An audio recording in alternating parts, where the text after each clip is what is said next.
perfectionism leaves no room for flexibility, and yoga is about flexibility. Hi, I'm Jacqueline Lara, host of Radical Acts Uncut. I'm a creative, an entrepreneur, and CEO of Impact PR. Today, I'm speaking with Dana A. Smith, founder and CEO of Spiritual Essence Yoga and Wellness. Welcome to the show. Thank you for having me. Of course. Well, can you please begin by telling me your origin story with Spiritual Essence Yoga? Oh, wow. So the story of me and yoga began in 2001. I was dealing with a lot of stress at the time. I was pregnant with my first child, and my doctor gave me an ultimatum. He said, you either get your stress together or you're going to have a host of health problems that are going to affect your baby. So as a native New Yorker, how dare he tell me to get my stress together? So I went on a hunt. I was talking to everyone. I said, there has to be something that I can do that's appropriate for me being pregnant. And a coworker shared with me yoga. And I have to be honest, I looked at her. She's nice and tall and thin and bendy. And I wasn't. And I had heard of yoga, but I didn't see how it was relevant until she challenged me to go and research it in a library and not to Google it. So that is the story. Yoga got me by just the breathing, because being pregnant, I wasn't able to do all of that stuff. But breathing really helped me with my nervous system. It helped me with my mental. And from there, I was like, oh my gosh, it got me. And it's so simple. And that's one of the things I hope we can chat about today, how simple it is to practice. Yeah. And you left was it the accounting industry to start Spiritual Essence Yoga? I left the government contracting industry. So I worked support with the National Institutes of Health. And there was an agency that I was a part of that we would go to different places just to lend support. And I realized that the agency focused a lot on health, but not on strategies that could really help you be in better mental and emotional health. So I started there. And guess what? They were my first clients. They were my first corporate clients because I knew what they needed and I knew their language. So I started there. I left that good government contracting paying job to do this thing full time in 2006. Okay. Yeah. So almost coming on 20 years, right? Yes. Of doing it full time, but I have been doing yoga and teaching since about 2002, 2003. Got it. Okay. Yeah. And I guess when you think back to your childhood or earlier times, is there like an event, experience, or challenge that you believe, just kind of contributed to your inner strength and courage to just kind of make the leap out into entrepreneurship? Well, I was blessed to have a dad who was an entrepreneur. So he took that first leap and I was able to see him navigate things, which is a lot different because he was in the catering field, work with people in their food, and I'm in the wellness field. But my dad was always very encouraging of being able to step out and contribute to this world in meaningful ways. Though he did give me a little bit pushback after paying for school. Then I went from finance with that focus to doing wellness. He didn't understand until I told him how it all it all works out. But just seeing him, so he worked his good government paying job and he did his catering, which was his passion. And I saw how much doing his own thing brought him such joy and such happiness. And while he never said, quit your job and do this, it was seeing him being able to express joy and cooking for people and feeding people. I said, life should be lived like that.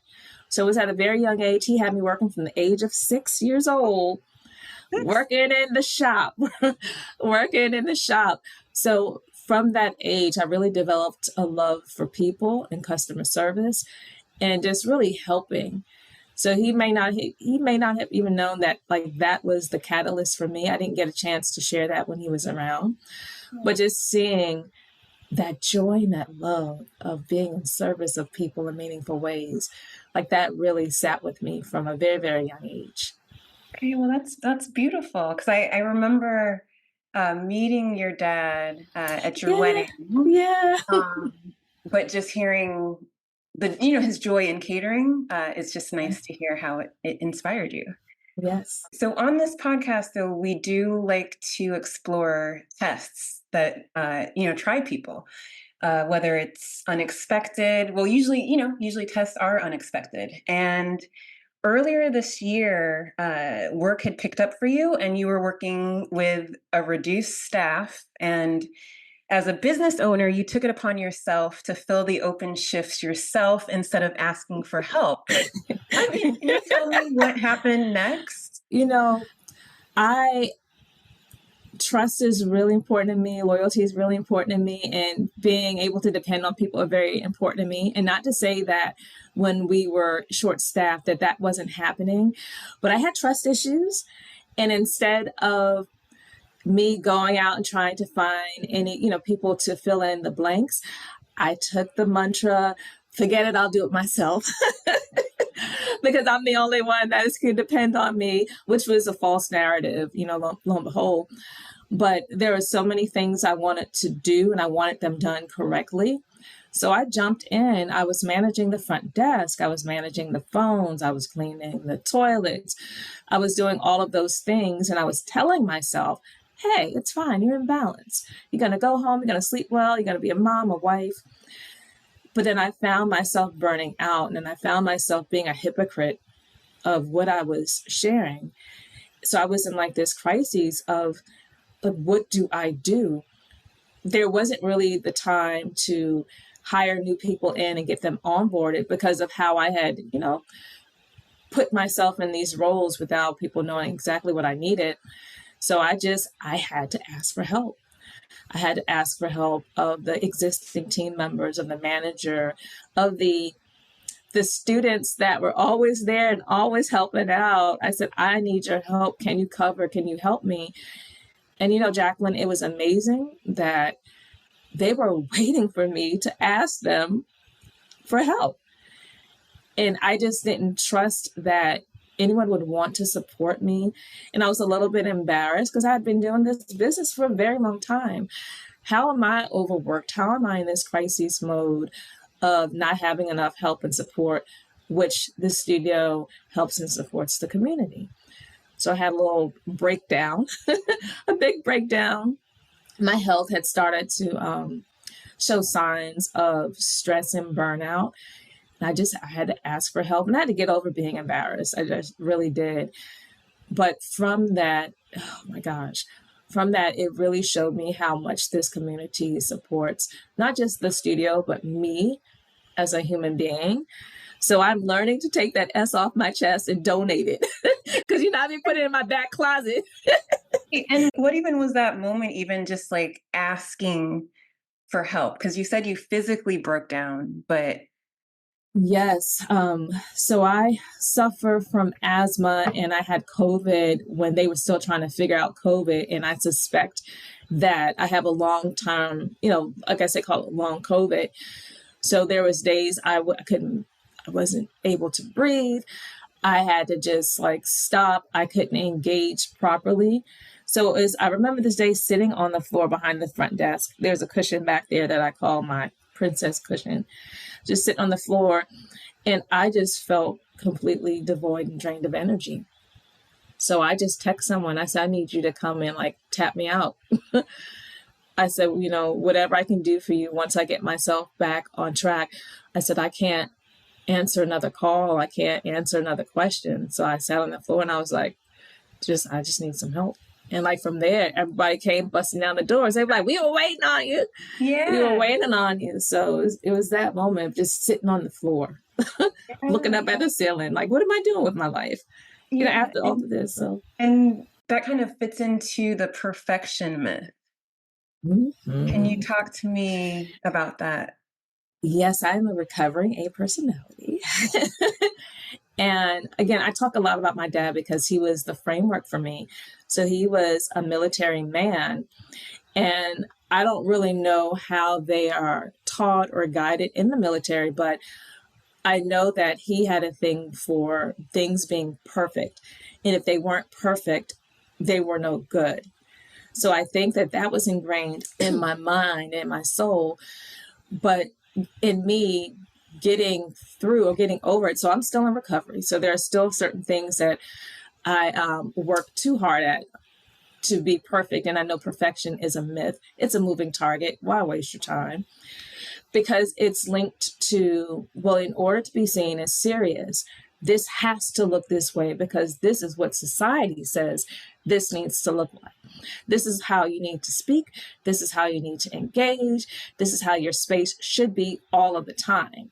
So perfectionism leaves no room for flexibility. And yoga is about flexibility. So in me asking for help, I had to let go of perfectionism because ain't nobody me. No one could do the things like I can do. But guess what? They don't have to. They don't have to. I think that we're all perfectly imperfect and we all have something to contribute. So when I get back into that space of procrastination because I'm trying to be perfect, I remind myself that there's a beauty in things not being the way that they quote unquote should be, that whatever expresses itself at any given point is how it should be, not how my mind is trying to tell me how it should be. Yeah. And so can you then tell me what you love most about your work? Oh, I love the people. I love the people. Every story has a piece of me in it. I love to see them come in begrudgingly so. My doctor told me I have to do yoga. My wife has told me I need to come here and do this. Starting out like that, and then just less than a month in, like, oh my gosh, this is changing my life. I have less pain. I am sleeping better. I feel good, and I don't really know why, and it's not important, but I feel good. So it is the people, and knowing that we all deserve this support, we all deserve this safe space. That is what lights me up inside each and every day. Because, you know, when the pandemic happened, a lot of yoga studios were closing because we had to change the way that we were doing things. And I was really tempted, Jacqueline. I was really tempted because it was a lot. But there was some, I thought back to the faces, the voices, the affirmations, just the how we've been able to support the community. And I said, nope, you got to keep doing this. You have to grow with it. You have to shift with it. So the people and my love for them and their stories and being able to support their healing, like, that is what lights me up. And if you were given a do-over, would you make your test disappear? No, without tests, there is no growth. So in yoga, we say that, you know, we have to constantly push our edge. And our edge is that place of discomfort that allows us to still breathe, allows us to still be fully present, but just presses just enough so that we can continue to grow. So I would not give up that test because it's literally changed the way that I'm doing things in a more sustainable way. Amazing. Well, thank you for listening to Radical Acts Uncut. We also have the Radical Report, which is our crowdsourced segment. A single leap of faith can change your life, and you never know how your courage can inspire someone else. Write me a 60 to 90-second note that I can read to listeners about your most recent radical act and why it was worth it. You can also DM me an audio note. Thanks again to Dana A. Smith for joining me today. Please tell listeners more about your yoga teacher training that starts November 7th. Yes. So we have been training teachers since 2007.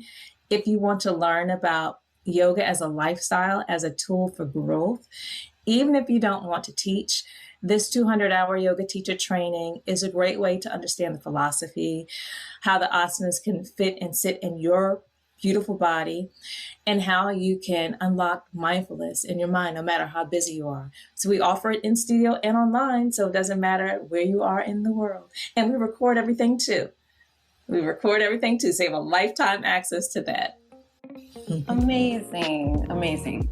Well, please subscribe to Radical Acts Uncut wherever you stream your audio and follow the show on Instagram at Radical Acts Uncut. Remember to embrace the beauty and the mess.